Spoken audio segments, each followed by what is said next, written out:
Trump advances dangerous disinformation campaign as more states move to restrict the vote.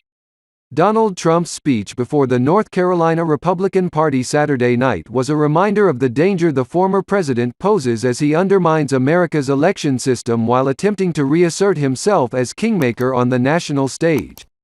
His address to the party faithful was a familiar screed to anyone who tuned into his 2020 campaign rallies.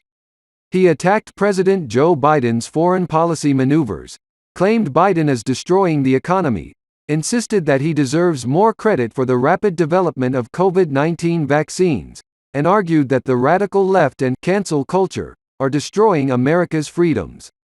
But it was his continuing disinformation campaign about the November presidential contest that was most disturbing, in part because the past few months have proved that Trump's lies are now accepted as gospel by a majority of Republicans. At a time when followers of QAnon and online forums supportive of Trump have touted the deadly military coup in Myanmar as a remedy that should occur in the United States so Trump can be reinstated, recent polling shows that a majority of Republicans believe the 2020 election was stolen despite the fact there is no evidence of widespread voter fraud. And the former president continued to fan those flames of disinformation on Saturday night, stating that the 2020 election will go down as the crime of the century. He congratulated Republican state senators in Arizona who have forced a sham audit of the 2020 election results from that state's largest county and praised state lawmakers in Pennsylvania and Georgia who are following suit by exploring additional recounts and audits of their election results. Trump as GOP kingmaker. On Saturday night, Trump attempted to present himself as the GOP's kingmaker, endorsing Republican Representative Ted Budd for the U.S. Senate race, because he said he didn't want a lot of people running. Trump suggested that his backing of Budd would immediately clear the field of Republicans who are vying to replace retiring three-term Senator Richard Burr in one of Democrats' top targeted pickup seats. The former president said he had waited until his daughter-in-law Laura Trump, whom he invited on stage, had made her decision that she did not want to run for the seat. Budd, a member of the conservative House Freedom Caucus, won Trump's loyalty in part by being one of the 147 House Republicans who voted against certifying the outcome of the 2020 election on January 6. Farther south in Georgia on Saturday, Republicans who did not support Trump's election lies continued to be punished by the boisterous GOP base. Attendees at that state's GOP convention booed Governor Brian Kemp, who refused to help Trump overturn the election results. They also censured Secretary of State Brad Raffensperger for standing up to Trump, with members calling it a dereliction of his constitutional duty, according to the Atlanta Journal-Constitution. Trump has already endorsed GOP Representative Jody Hice, who's embraced his election falsehoods, to run against Raffensperger.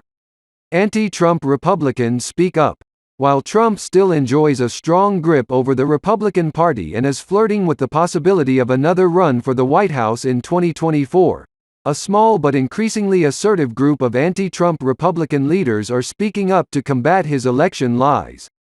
He also faces some hurdles in getting his message out as social media platforms continue to debate how they should handle his mistruths. In recognition of Trump's dangerous rhetoric, Facebook announced this week that Trump will remain suspended from that platform until at least January 7, 2023, 2 years after his initial suspension, and that it will then assess the circumstances to see if he should be allowed back on. In a Friday post, the company said that once the 2 years have passed, it will look to experts to assess whether the risk to public safety has receded. We will evaluate external factors, including instances of violence, restrictions on peaceful assembly and other markers of civil unrest. If we determine that there is still a serious risk to public safety, we will extend the restriction for a set period of time and continue to re-evaluate until that risk has receded. Trump called the ruling an insult to the record-setting 75 million people who voted for him. They shouldn't be allowed to get away with this censoring and silencing, he said in a statement Friday. On Saturday night, he mocked Facebook founder Mark Zuckerberg, claiming that he had begged to come to the White House with his wife. Prominent Republicans have increasingly spoken out about the damage that Trump's election lies are causing, including Representative Liz Cheney of Wyoming, who was subsequently ousted from her number 3 post in House Republican leadership, and former House Speaker Paul Ryan of Wisconsin. Some, like former Virginia Representative Barbara Comstock, have predicted that Trump will continue to lose vote share as he continues his election farce.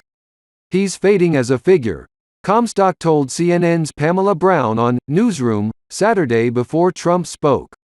John Bolton, Trump's former national security advisor, told Brown it is ridiculous that Trump, according to some reports, is telling people around him that he will be reinstated to the White House later this year. The reinstatement theory Trump has been sharing with aides was first reported by the New York Times' Maggie Haberman last week. "He's not going to be reinstated in August. He lost the election. People need to face up to this and accept the reality that he was an unpopular candidate and didn't get re-elected," Bolton said Saturday on Newsroom. Like Comstock, Bolton said Trump's influence within the GOP is diminishing, and warned that Republican candidates could face consequences for supporting the former president's disinformation campaign. "The lies that he tells are damaging not just to the country. They're particularly damaging to Republicans, and I think we have to understand that we will be anathematized by our opponents if we don't make it clear we think the kind of things Trump's been saying are simply crazy," Bolton said.